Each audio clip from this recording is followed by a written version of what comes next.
Bakhmut, mid-December 2022.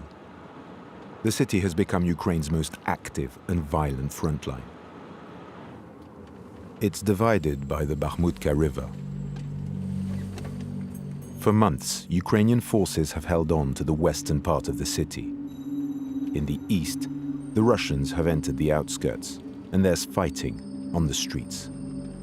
Both sides have deployed artillery, and they're firing day and night.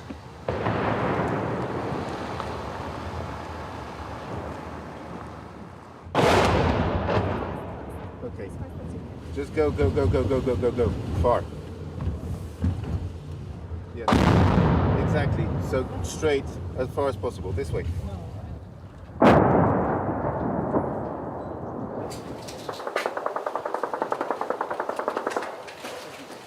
These Ukrainian soldiers are returning from the front line, just a few hundred meters away.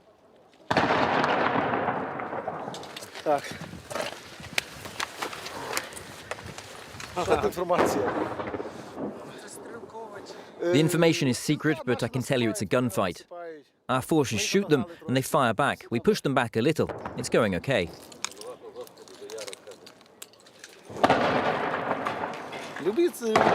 Every battle is a tragedy, death. It's someone's life, future of their families. Ukraine will prevail. This building is used as an evacuation point for wounded soldiers. Now there is working our guys.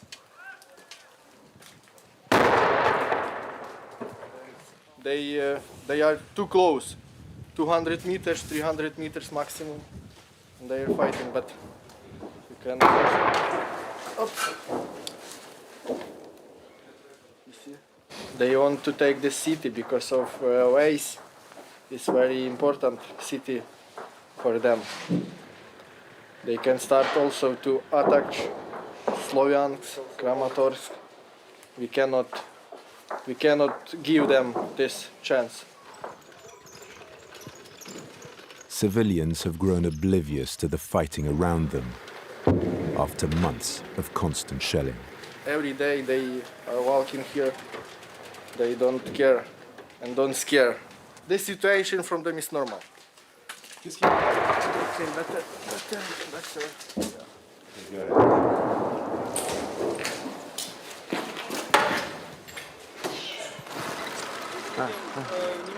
Could you please leave this area? What are you doing in this sector? It's being shelled.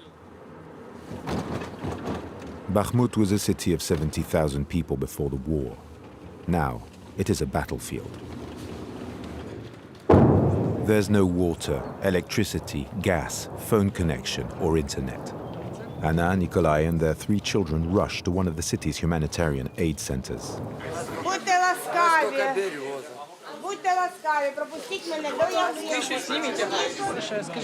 Residents come here to charge their phones, use the Wi-Fi, warm up, and find some company.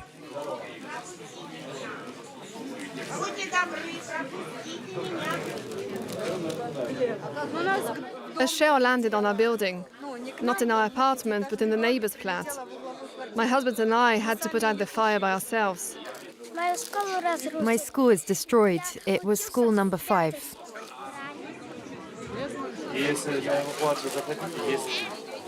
If you want to evacuate, there's a house. It's a nice place. They're offering the whole house. I can make a call right now. It's a very nice place. It'll be perfect for the kids.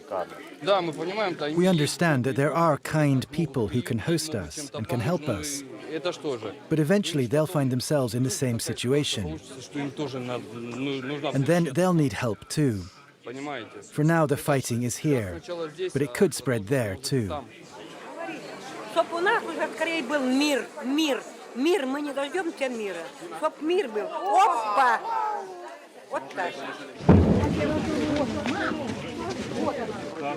Mikhailo, the volunteer, couldn't convince Anna and her family to leave.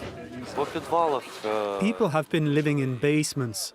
All they had in there was Russian radio. They spent a lot of time in an information vacuum. They were told that husbands would be forced to enroll in the army or be sent to jail. They were told a lot of things.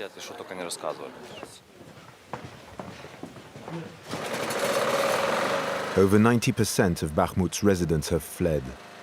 Life is hard in the city. Some of those who've stayed eventually give up, like Angelina. It's awful, just awful. They're shelling us. You walk around and wonder when you might get hit. You live every day as if it were your last. It's scary. The atmosphere is psychologically oppressive. I want to leave because I can't do anything here. I just want to have a wash. I'm sorry to say it. 3 days ago, artillery destroyed the flat where Angelina was living. These are the windows, this is the kitchen, and that one's our bedroom. That's where we slept. There was a big bed. Now everything's covered in broken glass, and the walls have completely collapsed.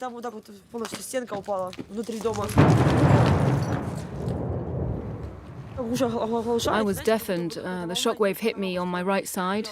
I was limping. This strike convinced Angelina and her boyfriend Maxime to evacuate Bakhmut. 6 weeks earlier, the young woman had already been forced to abandon the family apartment. Is my home here? The building was hit and collapsed. Most residents died. By chance, Angelina's whole family was out that day, so they all survived. People died here, trapped under the rubble. They had to extract the bodies. A firefighter died. I'm sorry, it's really hard. I want to cry. Now most of my relatives have gone and I want to evacuate too. But my father won't go. If he does, he'll choose Russia. We have different views. I'm a patriot, and in the family, we prefer not to talk about that. In this Russian-speaking region, the conflict has torn families apart between pro-Ukrainians and pro-Russians. Angelina mentioned her father is a very religious man. We attend Sunday Mass at Bakhmut's main Russian Orthodox church, hoping to find him.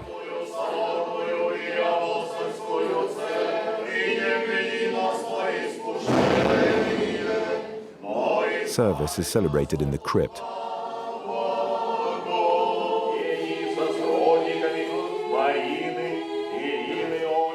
Alexander, Angelina's father, is indeed attending with 2 of his sons.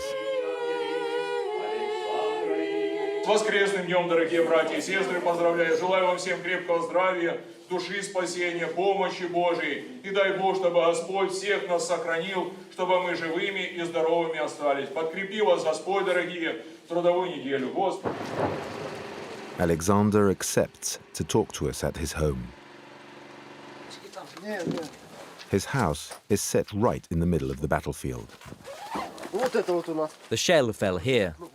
Our window was shattered. We were lucky, so lucky. Most of the shrapnel flew this way. We were lucky it exploded to the side.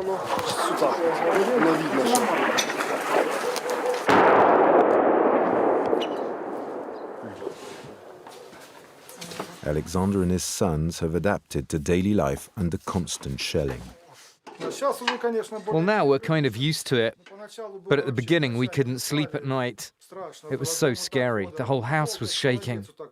The floor was trembling like jelly, literally like jelly. The war has ripped this family into 3 parts. Alexander's wife has fled to Russia with her grandson. Angelina is about to join her pro-Ukrainian brother in the West, and Alexander has decided to stay here with 2 of his sons. I believe that Ukraine, if you want to call it Ukraine, is one country with Russia and Belarus, one people, one tree with different branches, and only one root. It hurts. Angelina is a difficult question for me. I think she doesn't really want to see us anymore. No one forced her to leave. She left on her own initiative. No one kicked her out. She just didn't like our way of living. She wanted freedom. Freedom in the worst sense of the word.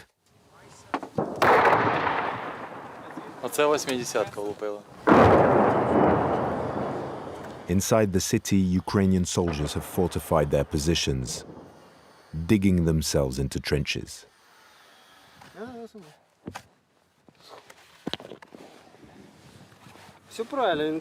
If you want to live, you dig.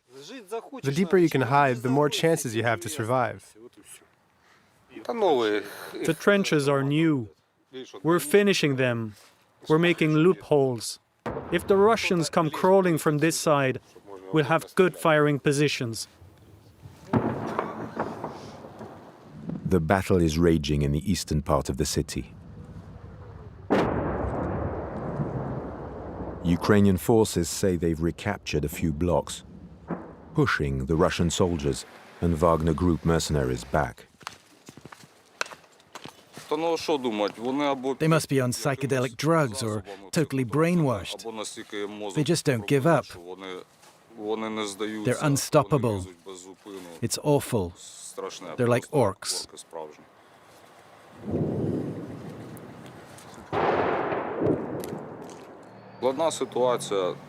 The situation is complicated. We eliminate them, but they crawl back again and again like cockroaches.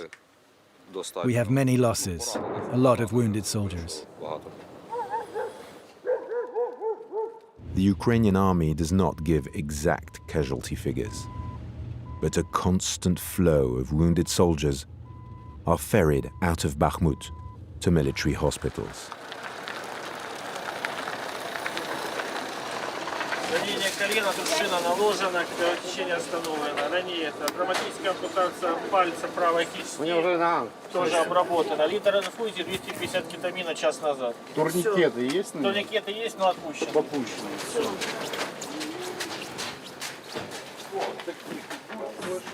5 ambulances arrive in less than an hour. We're told this hospital alone receives around 100 wounded soldiers a day.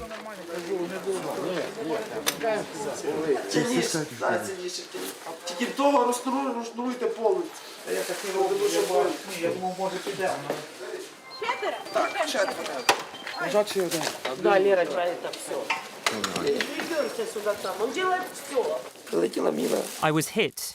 It was a mortar shell. It ripped my leg apart. That's it. What can I say? I'm fine. My leg hurts. Apart from this, everything is good. Everything was going fine. Then the shooting started. When it became very intense, everyone hid in the trenches. I felt a very sharp pain. I understood it was shrapnel. I tried moving my fingers. They did move, but I realized that my bones were broken. I heard a crunching sound when I moved my fingers.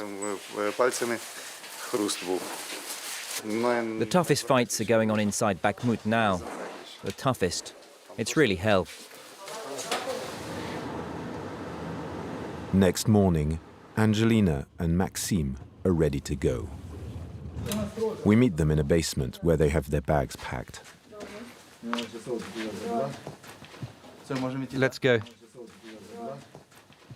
I'm happy to leave the war zone, but I'm sad to leave my city behind. I hope I'll come back one day.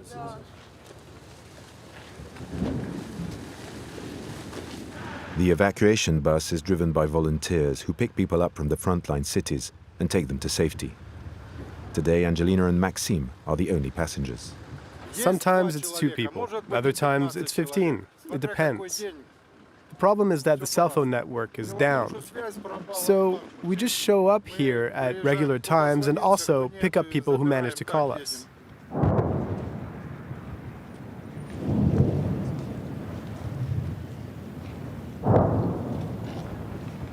I cried yesterday. It's really hard. I have no desire to leave. But there's no work, no money, you're cold and hungry all the time. I want to live, not just to survive.